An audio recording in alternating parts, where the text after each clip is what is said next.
Hey guys, so today we are going to unbox my new pistol AR. This here is the Sons of Liberty Gunworks Mk1. I actually ordered this thing 3 months ago, so at the time there weren't really any reviews for me to go off besides all the gun tubers who got their sent for free. I know at this point there's a lot of controversy about whether or not this thing is a scam and all that stuff, which so far I'm not really buying into, because mostly those people who are saying it are people who got it sent for free.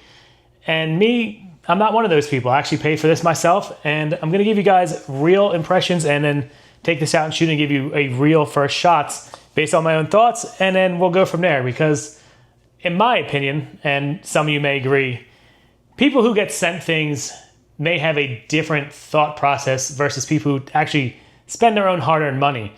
For me, there's certain things I look for that have value versus for other people, if you're getting sent something, you might not be as critical. So that's just my opinion. You guys let me know what you think. But today we're gonna go over this thing, how it comes, what comes in the box, and what made me really think that this should be my next AR. So you guys can see this is set up as a pistol. I was debating doing an SBR, and I still may. If you guys think it would be a good idea to SBR this, drop it in the comments below. They do come with two lengths. This is the 11.5. They also have a 14.5 that's pinned and welded. Now, me already having more of a recce setup with my Daniel Defense, I wanted something a little bit different. The 11.5 is really the size that I've been looking at for quite a while now. In my opinion, you know, that's probably the best fighting rifle / truck gun size they can get. Obviously, people argue that, and, you know, 12.5, 13, all that. But for me, personally, I wanted 11.5. Having, you know, the shorties like the Rattler and the PDW, and then having a full 16-inch, I think this is kind of right in the middle to build out my collection. So I think this is a good size. I will say, just holding it right now, it does feel pretty light. Obviously, I don't have anything attached to it, but compared to other firearms that I've held, I will say this feels noticeably lighter. If you guys want a nice close-up, this one is in the anodized gray, and I like it. You know, most of the times I get all black. I was debating doing the Cerakote, but then I saw the gray. I'm like, I think that is the happy medium for me. It's still, you know, traditionalist enough for me without just being black. So if you guys can appreciate someone who goes out and spends their hard-earned money on stuff to give you guys content, do a favor. Go ahead and like this video, and if you're not already, please subscribe. It definitely helps our growth. So let's go over this thing tip to butt about what I kind of like about it, what drew me this. To help you guys understand kind of how I narrowed down this, the other rifles I was considering, I was thinking about possibly doing a Q Sugar Weasel, although I didn't like that that was only in a 13-inch barrel, and you also could not get the nicer trigger. I was also thinking about doing a Spear LT in 11.5. Obviously, that would be super similar to my Rattler, and I'm like, yeah, I want something a little bit different. I also was looking at the Geisley Super Duty, which I also think would be a pretty good rifle. And then this came out. You know, I haven't owned anything else from Sons of Liberty, and I did a lot of dorking out when it first came out, watched all their videos, and I'm not gonna bore you guys with all the subtle changes that they did, because there's a whole lot of crap they put into this that honestly, I don't remember most of it.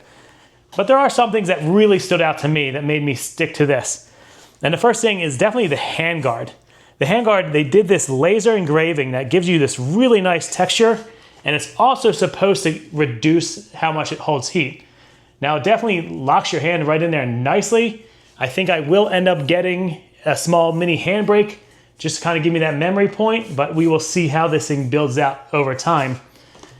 The other thing I really did like about this was the way they did the pick rail up top. You guys will see it is one continuous channel. Everything here is usable.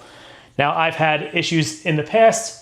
When you have the more traditional, you have that big break there, and then it creates a bit of an issue whether you're gonna set certain things in certain spots.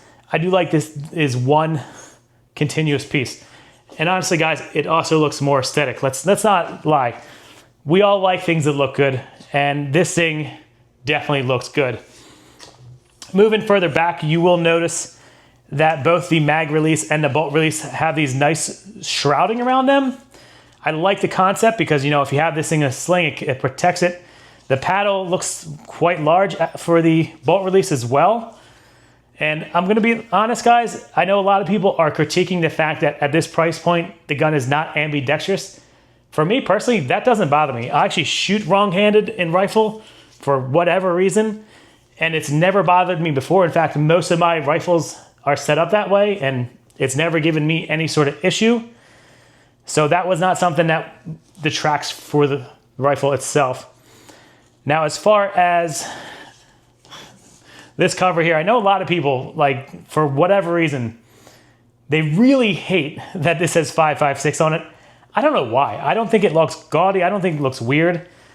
It doesn't bother me either way. It's not like, oh man, I have to change that out. I know some people are like really freaking out about that, but it's whatever. It does what it needs to do, and I don't really mind it all that much. As far as the B5 grip, feels pretty good. It's my first rifle with a B5 grip, so we'll definitely see how this is actually shooting it. I do like that the safety selector is rather thin, especially compared to my Rattler. That was one thing that drove me nuts about my Rattlers. That thing was so bulky. Nice positive clicks there. And just so you guys know, yes, it is empty and safe here. I know YouTube gets a little weird with that. So let's test out this trigger real quick. Very little take up. Super defined wall. Wow, that's light. Oh my God, that reset is super, super short. I cannot wait to test that out shooting that. I've heard mixed reviews on the trigger. I heard some people love it, some people hate it. Some people think it's overpriced. We will definitely see. One reason I did go towards this versus some of the other options is the fact that it does have a better trigger versus if I went with like an 11.5 from Daniel Defense, you still get that basic mil-spec trigger. And honestly, guys, I'm the kind of person, I like getting something right out of the box and not having to tweak it too much. I want to use it how it is. I know a lot of guys who love getting their stuff and they want to build it from the ground up. That's not me. I'd rather, you know, get something that's already made how I want it and just go from there. So I'm hoping this does that. And let's see, what else can we talk about out here? I think I pretty much covered all the important things to me. Oh, the mag well. You will see that thing is very nice and beveled in there. That should be super, super good to use. And yeah, I think that's about it as far as first impressions on what I'm holding in my hand and how I think about it so far. Now let's talk about what you get when you get this, because the thing is not cheap. Starting off, it did come in this soft case. Honestly, as much as this is probably just a cheap case, I do like it because it is big enough to fit this and it will fit everything as I accessorize it. So I think that's pretty nice. It did come in a huge box inside this case and then came with another small box. So let's go over what came in that as well.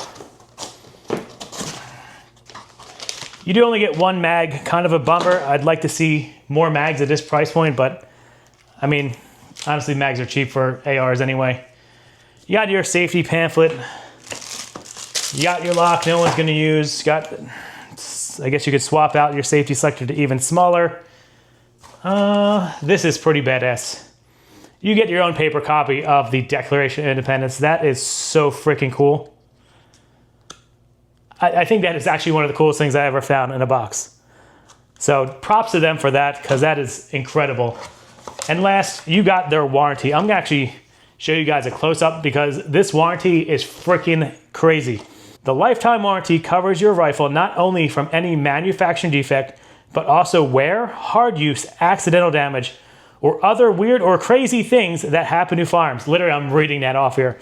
This applies to whoever owns the rifle. So if it says Sons of Liberty Gunworks, it's backed for life.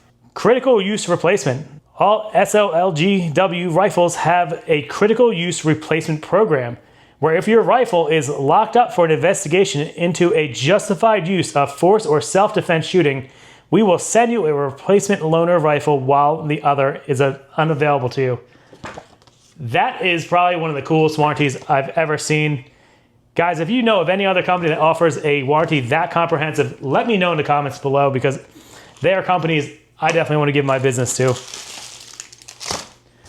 So that is everything you get in the total kit here, guys. Let me know, what are your thoughts on this? Have any of you guys actually shot this yet? I'm gonna take this out later this week. I do have an optic ready for it. I'm gonna be running the Trijicon MRO SD. I was debating between that and the HD. I know the SD is the newer one and it only has the single dot, so we'll give that one a go. I'm also getting a light for it, gonna run the Mod Light OKW V2. That just came out a couple months ago. That thing looks super, super bright. And as I mentioned earlier, probably gonna get a mini handbrake right here. I think that's how I'm gonna have it set up for now. Keep it pretty, minimalist for the use case I plan for it. You guys let me know, should I also get a Huxworks can? I have mixed feelings on running suppressors on everything. I do on some things and not on others, but you guys let me know. Would you like me to get the can and also review that in the follow-up shots? It might take a little bit to get here, but if enough of you say so, I will get it. But that's all I got for you guys. Hope you guys appreciate today's unboxing. If there's anything I may have missed or if you have specific questions about this, drop it in the comments below and I'll get to you. Stay tuned because I do have a lot of fun content coming out. I'm gonna get the first shots in this week and I will let you know in a very soon follow-up video how that goes. And that's it, guys. Appreciate you guys tuning in. Peace.